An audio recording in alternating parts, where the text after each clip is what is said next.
What's good, everybody? Welcome into Driving the Line After Dark. I am your boy, the coach, and what a day we had.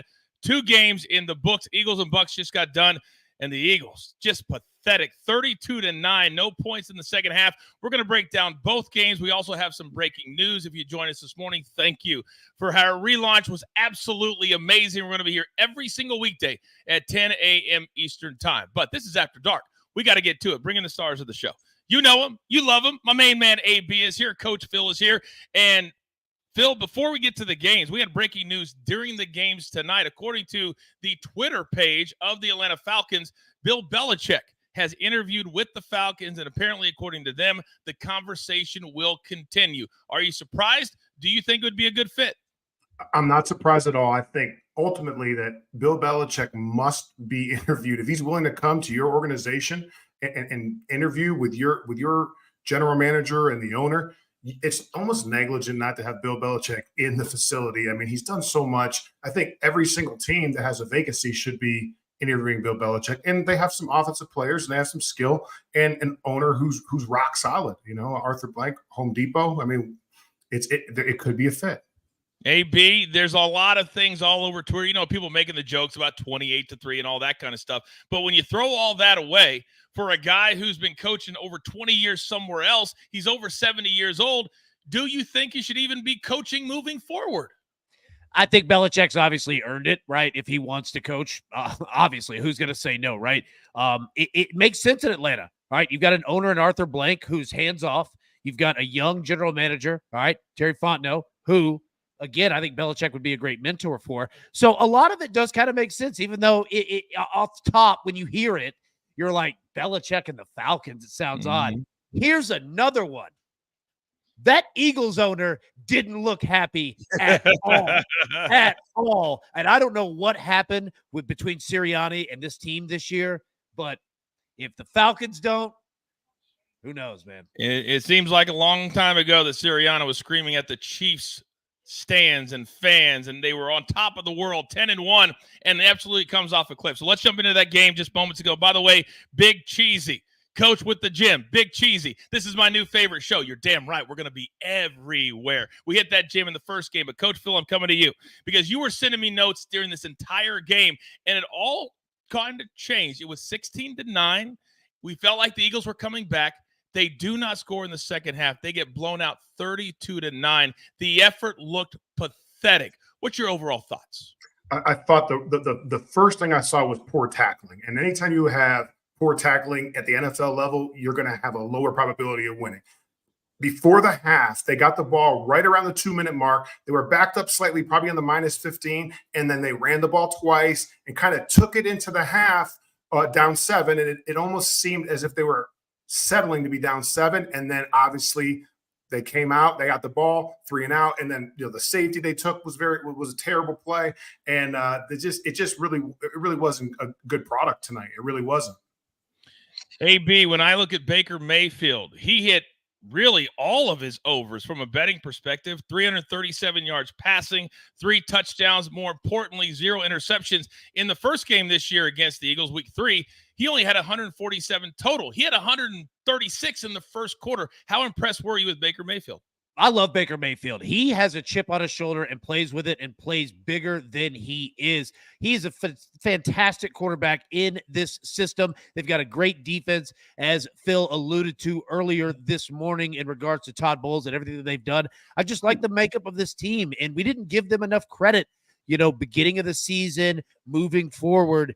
But I love Baker Mayfield. This guy plays hard, and you've got to love it. They run the football. They're very balanced. And look, he was doing it in the air, too, as you mentioned, Coach. He was letting that thing rip against a really good defense.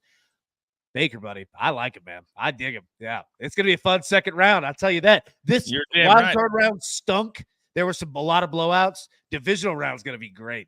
It's going to be really good. And when you look at some of the touchdown passes tonight, Phil, 56 yards, 44 yards, 23 yards, that's all nice. But the lack of tackling from the Eagles defense allowed at least 2 of those that should have been stopped at 10 or 12 yards to go to the house. How bad was the tackling on all three of those touchdown passes? You know, the Trey Palmer one is the one that sticks out in my mind where, Bradbury misses the tackle, I believe. And then Byard, who's a dog, a great safety, overruns it, gets cut back on. Trey Palmer can run. That was brutal to watch. But I think Dave Canales did a good job of getting the ball to players in positions where they could face up the defender who are not tackling poorly and then break a tackle. So that was something that they had seen on film. You saw the ball get out pretty quick with Baker, and you saw guys make plays when the ball was under their arm. And when you look at it, AB, from a betting perspective, Devontae Smith hit both of his numbers, 8 for 148. Jalen Hurts was okay, average at best. You saw guys fighting on the sidelines. Dallas Goedert was pissed at him, and he let him have it as well. When you look at how this team performed, and now going into the offseason that way, it seems like so long ago that they were playing for a Super Bowl last year for the Chiefs. They were 10-1, and now you got a team with no A.J. Brown. Devontae Smith is the only guy tonight, and they're fighting on the sidelines. This team has fallen apart at the seams. How do they even move forward with this team intact? The Eagles have fallen apart, and we always see the team that loses a Super Bowl generally doesn't have a great season afterward, but it's more because of just attrition and players that leave in free agency, coaches that get head coaching jobs. It's usually not this, to where a team is just completely fallen apart. And I throw it to Phil because he knows locker rooms better than I do. I don't know what's happened. I really don't. But it seems like no one trusts anybody in that locker room. The players don't trust the coaches. It seems like the coaches have their issues there. And the last thing that I'll say is this, and Phil not only said it all weekend long, but said it for the last 3 weeks.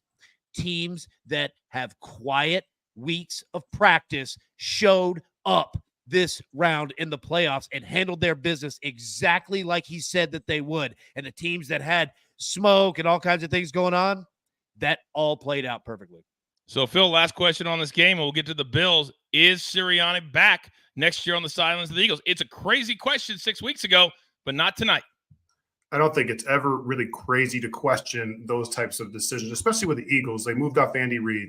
They moved off Peterson a year and a half after a Super Bowl win. So I think you're correct when you ask that question. I don't know the answer to that. Only Jeffrey Lurie and Nick will know tomorrow when they have their meeting. But I do think there'll be some changes on that staff. They made a change halfway through the year at defense coordinator and demoted Desai and promoted Matt Patricia. That didn't work out. You saw the Buffalo Bills made a decision to move on from Ken Dorsey, promote Joe Brady, and that has worked out. So change 50-50. You never really know. Son, you got to monitor. All right, so the Bucs will move on. They'll face the Lions next Sunday. We'll get to that game in a second, a little early look. Shout out to Mo. She said this show after the game is a great idea. If you're just jumping in right now, this is Driving the Line After Dark. We're relaunching everything, moving the goalpost to the right just a little bit. But the universe, you guys at home, you will stay the same, and we will continue to grow. Now, first game today that was moved from yesterday. And this is always the tough part, guys, when you're talking about betting. Because a lot of people put in bets early because they're like, oh, there's going to be a ton of snow. They're out there shoveling it. And a lot of sports books said those bets stay. And then we get to today, and the field is all good. Everything is fine. And, Phil, you noticed that early. You said the grounds crew did an amazing job. 31-17, the overhits, and the Bills cover. Your thoughts on this one? Yeah, so when I saw the surface, I tweeted. I rarely tweet things out, but I thought it was significant when I saw the surface. And, of course, there was some fun and games going on in the stands, trying to clear seats and all that. I don't care about any of that. I care about, can Josh Allen and RoboCop go down the field and score a touchdown at full speed at 19.33 miles per hour like he did on his touchdown? I was looking at the track. It was sensational. That grounds crew deserves to get taken to a steak dinner, taking the Frankie Primos. What a job. And the Buffalo receiving core, and I'm going to get to Josh Allen with Phil next, so let's not hit him yet, AB. But Kincaid, 59 yards. Diggs, 52. Hardy, 34. Shakur, 31. They really spread it around. How impressed were you by the receiving core? And that last touchdown that really secured the game and got them the cover as well, that was a phenomenal effort from Shakur. This was the Bills team that we all wanted to see because, Coach, you're exactly right. We saw diversity in the offense. They were multiple. You saw tight ends getting involved, multiple wide receivers, multiple running the football, both with the running back and at the quarterback position, using their weapons as they should. And this Buffalo Bills offense used exactly the weight that it needed to against the Pittsburgh Steelers to take them out of this game. And I give credit, the Steelers did not play a bad game at all. The Bills are just a much better team. And when they play like they did today, good luck. They're a very good football team. Yeah, Big J Parlay 79 says Joshy football came through tonight. Phil, I'm coming right back to you because a lot of the there you go. Nice. A lot of the criticism on Josh Allen has been the inconsistency, throwing the bad interceptions. Tonight, he looked in complete control. He only had 203 yards passing, but he had 3 touchdowns, 0 interceptions, and how about 8 carries for 74 yards, cashing his attempts, cashing his yards, and he had that 52-yard one that was vital at just an important time of the game. How impressed were you with Josh Allen?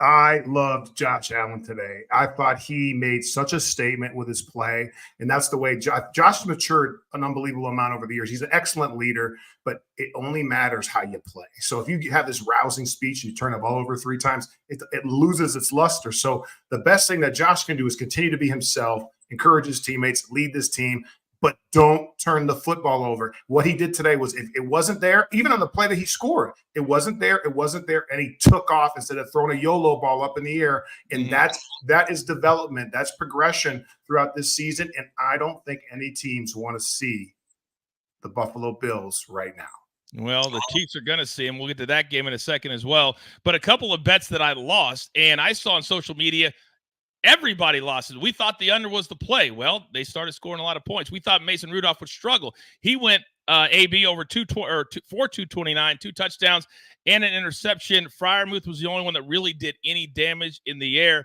But then after the game, because nobody thought the Steelers were going to be here, Mike Tomlin did an excellent job. He was at, did you guys see this? Where they said, any other questions? And a female reporter starts asking him about having 1 year left on his deal. He walks out. He just walks out. And that tells me, A, he doesn't want to be asked about it. Certainly not the right time to talk about it. But as we see how the Steelers season ended, how it went, it doesn't feel good, even though we're like, man, the Steelers backed the way in. The Jags lost. They won. They got it done. It doesn't feel that way right now, does it? I say this with Mike Tomlin. I would have walked out too. I don't want to hear anything about it. I have been here for so long. We know who the head coach of this organization is. You don't even have to ask the question. Now, as a reporter, you do have to ask that question. That is your job. And not that you're looking for, an illicit response or that response, anything. You just have to ask the question, right? And they can answer it however they want. But I get it with Mike Tomlin. You don't want to hear that. Well, number one, right after the season ends. But number two, especially him. Why? There's no point. He's not going anywhere. He's proven his loyalty for, 18 years now. The Steelers arguably might be the most well-run small family business in America. Yeah, I get it. Not many coaches can do that. Mike Tomlin can absolutely do that. He deserved to. I get it. What's it been? 3 coaches in 60 years or something like that? Crazy. And Phil, I know it's crazy to even think about him going, because if they fired him or if they mutually parted ways, there would be 5 or 6 teams firing their head coach to get Mike Tomlin to come in to coach for them. He's been phenomenal. But I will say this, after the last week that we've had with Nick Saban stepping down, with Bill Belichick parting ways, I don't know, Mike Vrabel stepping down from the Titans, I don't know that we've seen a more volatile first week or two in the postseason in January than right now. Do you see a scenario, any scenario, that the Steelers make a move? And it's not necessarily the Steelers make a move. It's Mike. Does Mike T want to be there? With the new 18th week in the NFL schedule, head coaches and they go to the playoffs, and then free agency starts and the combine. So it's just it's even more of a grind than it ever was before. So some of these, coaches who have done this a long, long time, they're feeling that fatigue, and there's so much that falls on their plate. Sometimes guys need to step away and just recharge a little bit, like Sean Payton did. I mean, it's just you have no idea the level of commitment and just nonstop phone ringing that happens for these head coaches. When Anthony Lynn, I was with him a lot because we were former teammates, and he coached me with the Broncos. When I was with him, I heard his phone. It was absurd, like how much stuff. I mean, I'm like, bye, buddy. See you. Have fun with that. But it was crazy what they had to do. Now, you use the word commitment. Well, we've got commitment from my man Moshe in the chat. Listen to this. He says, heck yeah, coach. First shout out. Gonna have a baby tomorrow, watching from the hospital. Our very first driving the line baby is gonna happen tomorrow morning. Now, here's the dedication. Do you have driving the line on live if she goes into labor at the same time? That's the question. That's next level kind of commitment. Something to think about. I would say AirPods and the phone kind of behind where she is. Help! Hold my hand! Scream! One ear pod away from her, right? One ear pod so she can't. She's right here, and then the phone over here. You know. Hey, and don't act like one of the docs aren't going to lean over and say, "Hey, when we taking tonight college basketball? What we got? What's how we got?" What did Howie Schwab say today on driving the line? Which games are we playing? All right. Final thing on the games that we're going to look forward to the divisional weekend. If you guys followed me today, didn't it just make sense, guys? At a plus 2,000 for most people, I cashed that gym. First game, I'm out on the golf course today, and my phone just starts going nuts. So I didn't care that I went 1-3 in my picks because I had plenty of cash to lose with. So thank you to all the well wishes and getting it done today. Phil, we've got to get you into the club. We've got to get you into the club before the Super Bowl. I'm not. I don't stress about those types of things. It's a new season. I was very close today with Goddard. We're tracking and trending, and we're gonna incrementally get better every week. I like it. Speaking of every week, next week it's going to be, I think, 4 great matchups in the divisional weekend. Saturday, here is what it looks like at 4:30 p.m. Eastern time. The upstart Houston Texans will go on the road to Baltimore, the number 1 seed, a robust 9.5-point spread, according to our good friends over at BetMGM. And then at 8:15 p.m. Eastern time, Saturday night, it'll be the Packers and the 49ers. 49ers favored by 10, the total of 50.5. Then on Sunday, the Bucs, who just won tonight, they'll go on the road. Detroit, 2 home games in the playoffs. That place is going to be rocking.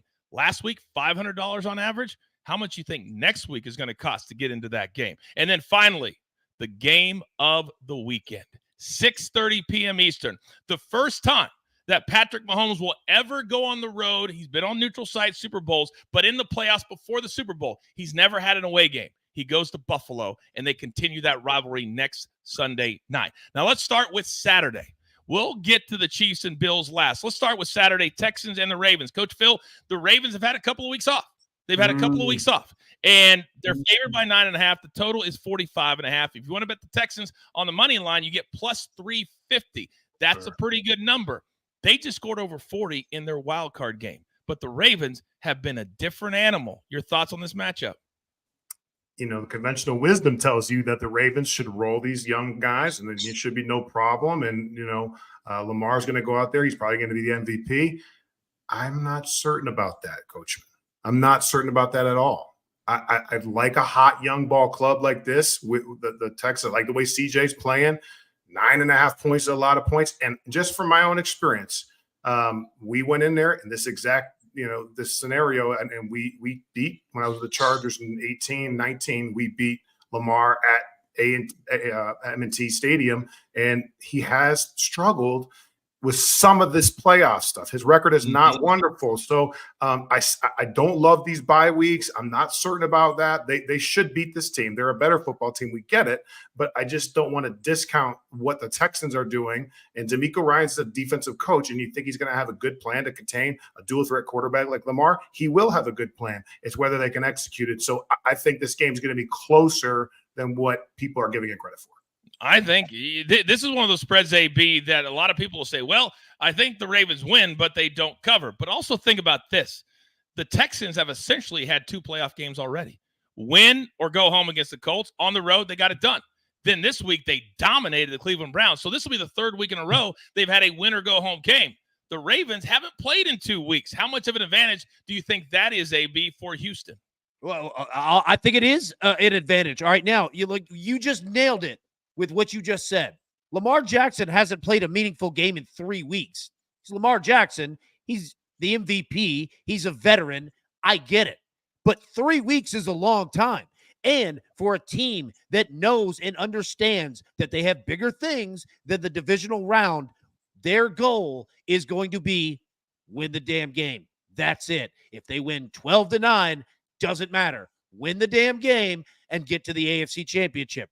So I am going to take a look at moving the number, the total up so I can play it under. And if you want to play Houston, if you want to move that plus 9.5, you want to do some kind of teaser, take a look there. But BetMGM, all kinds of nice little parlays to play it.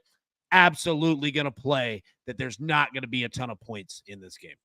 All right. Says 9.5, way too many points. Big Cheesy says Coach is better than Scott. Oh, stop it, Big Cheesy. Just stop it. Stop it. All right. Now, tomorrow morning on Driving the Line at 10 a.m. Eastern Time, I have told my crew they have to pick their favorite spread of these 4 games. We'll put those out tomorrow live on the morning show. Now, game number 2 on Saturday night, 8:15 p.m. Eastern Time. I love this matchup. The 49ers, the second, really since they beat the Eagles, they have been very, very dominant. But they also, like the Ravens, have been sitting. They're favored by 10. The Packers and Jordan Love just absolutely steamrolled the Dallas Cowboys on Saturday. Did anybody see Jordan Love's girlfriend with the talking trash video from the stands in Dallas? Anyone? It was next level. I loved it. So now, Phil, the Jordan Love train rolls into San Francisco. And the way he's throwing the ball, the way he's playing, I would not want to bet against him to win the game, but certainly you're going to give me 10 points. Your thoughts? I feel this almost the same way as I feel from CJ Stroud situation with Jordan Love. They're hot. They're young quarterbacks. They're hot. I don't think they even understand how nervous that they should be. All right. They're just going to go out there and play their game. Bobby Slowick calls plays for the Texans. I mean, we got Matt LaFleur dialing them up for Jordan Love. So, I mean, these are like elite play callers that have great weapons. So, coming into San Francisco, though, let's be real about this. They have the best roster, and Kyle Shanahan will dial you up. 10 points is a ton of points. Don't love that number, but I think that, again, the 49ers should win this game. But if you think they're just going to get pistoled, they're not. And AB, the 49ers have been a sneaky over team. And Phil hit it on one of our dress rehearsals on the Packers. He said, hey, they like to have really long drives. Howie Schwab said it too. And if it wasn't for the fact that they had 2 pick sixes and the under got blown out of the water, the way both of these teams play offense, really long drives, maybe the total's in play.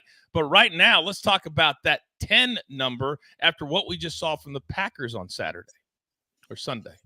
I love the San Francisco 49ers minus 10. I get that it's a lot of points. I think that this team is going to come out and do everything that they want to do. And I say this with no disrespect to the Green Bay Packers. They are already achieved higher than anyone thought that they would. That being said, it is a different ball game when you're playing from behind against that defense. It is not something that Jordan Love or Matt LaFleur wants to do. I'll say this. If you want to give yourself a hedge here, okay, if you're going to mess around with the 49ers, all right, put in a side bet for the first half over, okay? Quite honestly, I think that it's going to be an under, but if you think, right, that Green Bay is going to be in this game whatsoever, they're going to have to score points in the first half because they ain't going to do it in the second half here. So, look, I like the 49ers. I'll go ahead and take them right now. With the 10, it might drop to 9.5. I bet it goes more to 10.5, but I'm taking all San Francisco here. I don't think that they're playing around. I think Kyle Shanahan knows exactly what time it is, that window, not that it's closing, but if he's going to win a title, he needs to do it right now. Yeah, he's got the team. He's got the players. He's got the studs. Joe Ellen says, first time watching, but I'm excited for some NFL. Well, guess what, Joe? This is the first time we're doing it. So you came here for the debut. Welcome to Driving the Line After Dark. Now, let's switch gears and head over to Sunday quickly. We're going to be here just about 30 minutes tonight. We'll have a full show tomorrow morning. We don't want to keep you guys up too late. It's already midnight, for God's sake, almost midnight. So on Sunday, game number 1, it's going to be rockin', Phil, in Detroit City. The Lions narrowly beat the Rams yesterday. I'm getting the days all screwed up. So Sunday, they beat the Rams by 1. The Bucs tonight scored 32.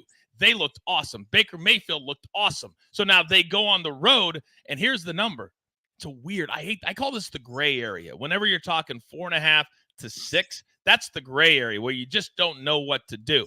But taking the points out of it, just from a matchup standpoint, what do you make of this one? This one, for an offensive guy, I'm an offensive mind. So to go up there, see Dave Canales move the ball with the Tampa Bay Bucs, and then see Ben Johnson move the ball with the Detroit Lions. So like for 3.5 hours, I'm like, oh wow, what a shift, what emotion, what a great concept. So this matchup for me is the number one thing that I could watch all weekend. I'm so excited for it. This one right now, I believe the Detroit Lions will win this football game. I said that the other night with Stafford. I said it'll be very close down to the last possession. I could see that exact same scenario. I know they played in week 6. I know they won, I think 20-10 Detroit, and something. Goff had a great game. I understand all these variables. Postseason, you can throw all that stuff out the window. I mean, this is a whole new season. Expect this game to be really, really close, and the offensive play calling is going to be on display like you've never seen before in a divisional round. No, it's going to be a lot of fun. AB, let me come to you quickly on this game because the Lions, we know their history. We know that they're going to be a little bit nervous making it to the second round. So does this number scare you at all? Would you move it? What would you do? I would take the Detroit Lions right now, and I will tell you why. They had their nervous game this past weekend against the Rams, the hot team that nobody wanted to play, tight game. They got the job done. Breathe easy, move on to the next round. That breeds confidence, and you get to just exhale, and you feel better. Now, the opposite side, the Bucs, they're going to play a little nervous because now they have something to play for in regards to this game. Not that they didn't tonight, but you start thinking about it a little bit more to where the Lions, I guarantee you, they'll have a phenomenal week of practice, great coaching staff, veteran quarterback, young players that will listen to Goff, listen to the coaches. I am all Detroit Lions on here. And if you want to take a look at a prop, Jared Goff completions. They're not going to be able to run the ball like they want, but they'll use the short passing game as a de facto run game and move the Bucs defense horizontally. Completions all day long.